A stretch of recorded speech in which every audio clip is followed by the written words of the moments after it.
بسم اللہ الرحمن الرحیم. ناظرین السلام علیکم. میں ہوں آپ کا میزبان صابر شاکر وفاقی دارالحکومت اسلام آباد سے کچھ تازہ ترین اور اہم معلومات کے ساتھ پاکستان کے حالات و واقعات، سیاسی صورتحال. اس وقت پاکستان میں ایک انتہائی غلیظ ترین قسم کی رجیم جو ہے وہ مسلط ہے، جس کی پاس نہ کوئی شرم ہے نہ کوئی حیا ہے، کچھ نہیں ہے، اور وہ ہر غلیظ ترین اقدام کرنے کے لیے وہ تیار رہتی ہے، اور تیار رہتی بھی ہے اور کر بھی رہی ہے. اور مسلسل پچھلے 27 مہینوں سے کوئی ایسا گندا کام انہوں نے نہیں چھوڑا جو کہ انہوں نے کیا نہ ہو. ہر گندا کام وہ کر رہے ہیں، اور کس پہ کر رہے ہیں؟ اپنی ہی قوم پہ، اپنی ہی عوام پہ، اپنی ہی ماؤں بہنوں بیٹیوں پہ. اور اس کی وجہ یہ ہے کہ اتنے سخت الفاظ کیوں استعمال کرنے پر ہم مجبور ہیں؟ اس لیے کہ جو اپنے ہی لوگوں کو، اپنے اساتذہ کی فیملی کو نہیں چھوڑ رہے، اپنے استادوں کی فیملی کی نہیں چھوڑ رہے، اپنے قبیلے کے لوگوں کو نہیں چھوڑ رہے، ان کی خواتین کو نہیں چھوڑ رہے، تو پھر اور کیا ان کو بے توقیر کر رہے ہیں؟ تو اور کیا ہو سکتا ہے؟ ایسی رجیم سے آپ کسی خیر کی توقع کریں، اور ایسی رجیم کے ہوتے ہوئے پاکستان میں کوئی اچھا کام ہو جائے، سوال ہی پیدا نہیں ہوتا. بلکہ نحوستوں کے ڈیرے ہیں، اور نحوستیں ہی نحوستیں ہیں، اور جس کا خمیازہ جو ہے وہ پاکستان کو بھگتنا پڑ رہا ہے، ہماری ریاست کو اور ہماری عوام کو بھگتنا پڑ رہا ہے. ہمارا ملک اس سے کمزور ہو رہا ہے، حکومت کے اللے تلے، اس رجیم کے اللے تلے. اور بھگت کون رہا ہے؟ پاکستان کے عوام اور پاکستان کی سلامتی خطرے میں ہے. نہ شرافت نام کی تو اب کوئی چیز رہی ہی نہیں. کچھ آپ کو پتا، عدت کیس کا تو آپ کو پتا ہی ہے. ایک اور ہے، کیونکہ انہوں نے عمران خان صاحب کے خلاف، ان کے ساتھیوں کے خلاف، ان کے کارکنان کے خلاف کسی قسم کا کچھ نہیں ملا. ان کے پاس کرپشن نام کی کوئی چیز نہیں ہے. اگر ہوتی تو اب تک یہ ڈھنڈورا پیٹتے. اور حالانکہ نیب کے چیئرمین جو ہیں وہ خود lieutenant general retired Nazir Ahmed Butt sahab ہیں، اور اگر ان کے پاس کوئی چیز مل جاتی تو اب تک نہ جانے کون سی قیامت پاکستان میں آ جانی تھی، اور انہوں نے تکے بوٹیاں کر دینی تھی کہ یہ دیکھیں جی کرپشن، ساری عمر یہ کرپشن کے خلاف جہاد کرتے رہے اور خود کرپٹ نکلے. تو لہٰذا اب وہاں سے تو کچھ نکلا نہیں ہے. اب عدت کیس ہے اور ایک اور کیس ہے. کل ایک تو چیف جسٹس قاضی فائصہ صاحب کو آپ ذرا ذہن میں رکھیے، وہ روح رواں ہیں اس سارے جو غلیظ کھیل کھیلا جا رہا ہے اس کے وہ اہم کردار ہیں. اور ان کے ساتھ ایک اور صاحب بھی ہیں، اور وہ بھی، حالانکہ میں ان کی بہت تعریف کرتا ہوں، ہمیشہ کرتا ہوں، کہ پڑھے لکھے ہیں اور فارن کوالیفائڈ ہیں، سمجھدار ہیں، لمبا کیریئر ہے. ان کو یہ کام نہیں کرنا چاہیے. ان کو پریشر برداشت کرنا چاہیے اور پریشر میں نہیں آنا چاہیے، یا پھر آرام سے جاب چھوڑ دیں اور اپنا استعفیٰ دیں اور آرام سے بیٹھ جائیں، اپنا کام کریں. کیونکہ ان کے پاس اللہ کا دیا پہلے ہی بہت کچھ ہے، اور مزید ان کو کوئی پیسوں کا مسئلہ نہیں ہوگا. لیکن یہ جو کیا جا رہا ہے یہ بڑا خطرناک کام ہے. ٹیرین وائٹ کیس کا فیصلہ آ گیا ہے، تفصیلی فیصلہ آ گیا ہے. اس میں بہت زیادہ انکشافات ہوئے ہیں. پہلا انکشاف یہ ہوا ہے کہ اس میں چیف جسٹس جناب عامر فاروق صاحب کے بارے میں بہت سخت لکھا گیا ہے، اور انہوں نے 54 صفحات پہ تفصیلی فیصلہ ہے. محسن اختر کیانی صاحب، جسٹس محسن اختر کیانی اور جسٹس ارباب طاہر صاحب نے جو پہلے فیصلہ دیا تھا، جس کو چیف جسٹس عامر فاروق صاحب نے نہیں ریلیز کیا تھا، بلکہ اس سے پہلے ہی ایک نوٹیفائی کر کے بینچ کہا کہ جی ٹوٹ گیا ہے، لہذا یہ فیصلہ نہیں ہے درست. اور اس کا بیک گراؤنڈ یہ تھا کہ وہ فیصلہ ہوا، سماعت ہوئی، فیصلہ ہوا. چیف جسٹس عامر فاروق صاحب تھے، جسٹس محسن اختر کیانی صاحب اور جسٹس ارباب طاہر صاحب. جب ساری سماعت مکمل ہو گئی تو عامر فاروق صاحب پہ پریشر تھا کہ جناب ہر صورت میں عمران خان صاحب کو اس کیس میں رگڑا لگانا ہے، جو ان کی بیٹی کا بار بار پچھلے 30-35 سالوں سے ہر بار یہی آتا ہے کہ جی بہت بڑا اسکیم سامنے آ رہا ہے، بہت بڑا اسکینڈل آ رہا ہے. تو وہ اس دفعہ بھی لایا گیا. تو جسٹس کیانی صاحب اور جب جسٹس عامر فاروق صاحب نے فیصلہ لکھ کے بھیجا کہ جی یہ اس پہ دستخط کر دیں، تو جسٹس کیانی صاحب اور جسٹس ارباب طاہر صاحب نے اس فیصلے سے اتفاق نہیں کیا اور اپنا میجورٹی فیصلہ لکھ دیا. جب وہ میجورٹی فیصلہ آ گیا تو عامر فاروق صاحب نے وہ اناؤنس نہیں کیا، اور وہ میجورٹی فیصلہ یہ تھا کہ انہوں نے پیٹیشن خارج کر دی. اور کیوں خارج کی وہ بھی لکھا ہوا ہے. اب پہلی دفعہ وہ سامنے آ چکا ہے.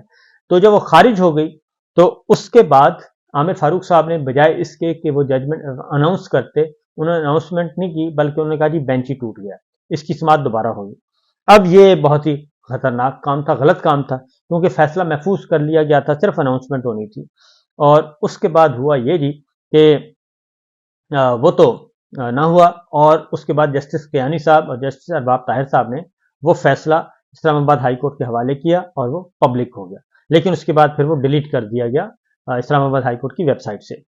اس کے بعد پھر ایک نیا بینچ بنا، ایک نیا بینچ بنایا گیا، اور نئے بینچ میں چیف جسٹس عامر فاروق صاحب نے جو نیا جسٹس طارق محمود جہانگیر صاحب کی سربراہی میں بنایا 3 ممبرز، اس میں شامل کیا جسٹس ارباب طاہر صاحب کو، اور اس میں شامل کیا جسٹس سمن رفعت امتیاز صاحبہ کو، اور انہوں نے بھی پہلی ہی ہیئرنگ پہ اس مقدمے کو خارج کر دیا اور اس پیٹیشن کو خارج کر دیا۔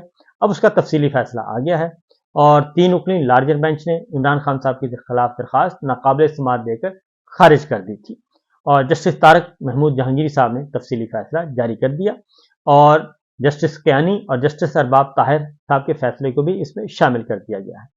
جسٹس عامر فاروق صاحب کی سربراہی میں لارجر بینچ نے درخواست پر 30 مارچ 2023 کو سماعت کی تھی، اور بینچ میں جسٹس ارباب طاہر، جسٹس کیانی شامل تھے۔ وکلا کی جانب سے دلائل کے بعد درخواست کے قابل سماعت ہونے سے متعلق فیصلہ محفوظ کیا گیا۔ جسٹس کیانی نے درخواست پر اپنا فیصلہ تحریر کیا، اور جس سے ارباب طاہر نے اتفاق کیا۔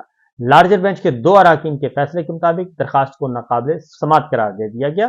جسٹس کیانی صاحب نے چیف جسٹس کے سیکرٹری اور رجسٹرار کو نوٹ لکھا۔ جسٹس کیانی نے اپنے نوٹ میں فیصلے کو کاز لسٹ میں شامل کرنے کی ہدایت کی۔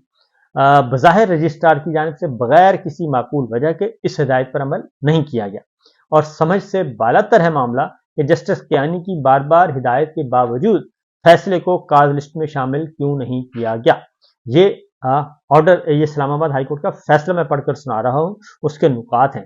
جسٹس کیانی کی ہدایت پر فیصلے کو اسلام آباد ہائی کورٹ کی ویب سائٹ پر جاری کر دیا گیا، اور جسٹس محسن اختر کیانی سے پوچھے بغیر فیصلے کو ویب سائٹ سے بھی ہٹا دیا گیا۔ جو بات میں نے آپ کو بتائی کہ فیصلہ ہو گیا اور اناؤنس ہی نہیں ہو رہا تھا، جب اناؤنس نہیں ہو رہا تھا تو جسٹس کیانی صاحب نے کہا اپنے رجسٹرار آفس کو کہ یہ ججمنٹ ہے، اس کو آپ ویب سائٹ پہ جاری کر دیں۔ وہ ویب سائٹ پہ جاری ہوا تو پھر ان کو ہٹا دیا گیا، اس فیصلے کو بھی، اور ظاہر ہے چیف جسٹس عامر فاروق صاحب کے حکم پر ہٹایا گیا ہوگا۔ اس کے بعد جسٹس کیانی صاحب نے درخواست میں فیصلہ ہو جانے کے بعد اسی فورم پر دوبارہ نہیں چلایا جا سکتا۔ یہ اب 3 رکنی بینچ کے 2 ممبرز فیصلہ سنا چکا، وہی اکثریتی فیصلہ تصور ہوگا۔ جسٹس سمن رفعت امتیاز کا نوٹ بھی ہے کہ جو 3 رکنی بینچ کے 2 ممبرز آلریڈی جو پہلا فیصلہ ہے وہی حتمی فیصلہ ہے، یہ جسٹس سمن رفعت امتیاز نے لکھا، اور عوام کی آسانی کے لیے اس فیصلے کے اہم پوائنٹس اردو میں بھی تحریر کیے گئے ہیں۔ چیف جسٹس عامر فاروق نے نوٹ لکھا، اب یہ پہلی دفعہ سامنے آ رہا ہے کہ چیف جسٹس عامر فاروق صاحب نے ایک نوٹ لکھا جس میں انہوں نے کہا کہ ایک صحافی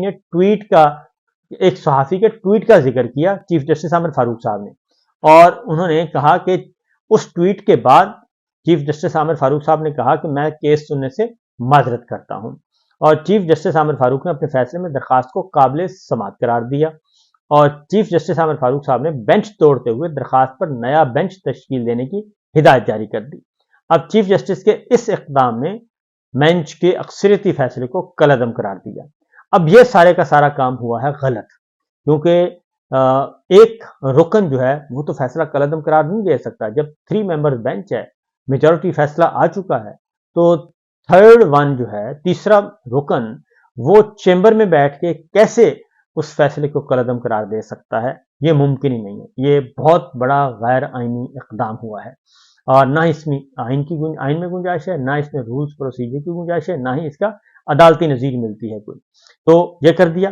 اس کے بعد ہوا یہ جی کہ عدالت نے اس جو فیصلہ سنایا گیا تھا اس وقت عدالت نے درخواست عمران خان صاحب کی ذاتی زندگی میں مداخلت قرار دی، اور درخواست گزار کے بارے میں لکھا کہ وہ یہ ثابت کرنے میں ناکام رہا ہے کہ ٹریان جو ہے، جو ٹیرین ہے خاتون، وہ عمران خان صاحب کی حقیقی اولاد ہیں، وہ یہ ثابت بھی نہیں کر سکے، اور امریکی عدالت کا 1997 کا مقدمہ پاکستانی عدالت میں قانونی طور پر ثابت کرنا ضروری ہے، اور قانونی طور پر ثابت کرنے کے لیے پاکستانی قوانین کے مطابق فیصلے کی تصدیق ہو سکے، اور درخواست گزار نے کسی قسم کا غیر متنازع امر ثابت نہیں کیا جا سکا، یعنی کہ درخواست گزار جو ہے وہ کوئی بھی ایسا پوائنٹ ثابت نہیں کر سکے جو کہ جس کے بعد کہے پیٹیشنر نے، یعنی کہ اس وقت جو درخواست گزار تھا پراسرار قسم کا، اس نے امریکہ کی لاس اینجلس عدالت سے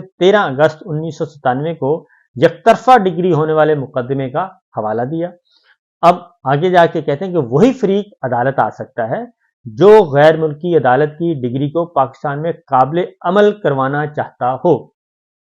درخواست گزار پاکستانی شہری اور امریکی عدالت کے فیصلے میں خود فریق نہیں ہے، اور یہ اسلام آباد ہائی کورٹ کا فیصلہ ہے، تو صرف ٹیرین وائٹ ہی قانونی حق وراثت یا ولدیت کے لیے غیر ملکی عدالت کی ڈگری کو قابل عمل بنانے کا حق محفوظ رکھتی ہے، کہ اگر آنا بھی ہے تو وہ خاتون آئے جو کہ متاثرہ ہے یا جس کا کلیم ہے، تو وہ تو کوئی نہیں آ رہا، تو ایک ایلین ہے وہ آیا ہے۔ اور اسی صورتحال کو مد نظر رکھتے ہوئے چند سوالات کے جواب ناگزیر ہیں۔